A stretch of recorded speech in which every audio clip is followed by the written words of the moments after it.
આ વિડીયો અત્યારે ખૂબ વાયરલ થઈ રહ્યો છે.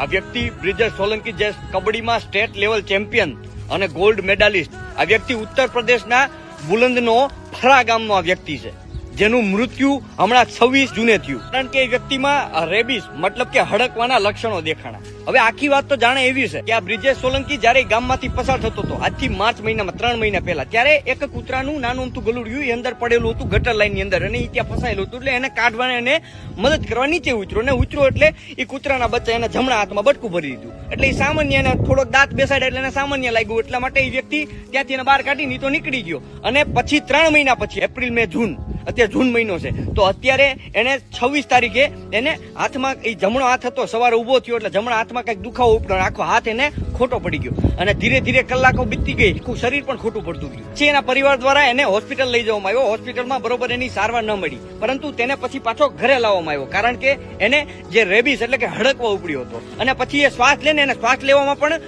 તકલીફ પડવા માંડી, અને ઘરે લાવતા જ એની તબિયત વધારે ને વધારે બગડવા માંડી, એટલા માટે એનું ત્યાં જ મૃત્યુ થયું. આની ઉપરથી એક ખાસ વાતનું ધ્યાન રાખવું કે કૂતરો, બિલાડી કે ચામાચીડિયું આ કોઈ પણ પ્રકારની જો કરડી જાય તો તમારે એન્ટી રેબિસ એટલે કે હડકવાનું ઇન્જેક્શન તમારે મુકાવવું જોઈએ ને ડોક્ટરની સલાહ લેવી જોઈએ, નહીતર આવું અસર થશે. સરકારને પણ એટલું જરૂરથી કહીશ કે હવે જાનવરોની વેક્સિન ઉપર થોડું કાર્ય કરવું જોઈએ, અને આ વિડીયોને બને એટલો શેર કરો જેનાથી આવું તમારા ઘરે પણ કોઈની જોડે ન થાય. Download ShareChat.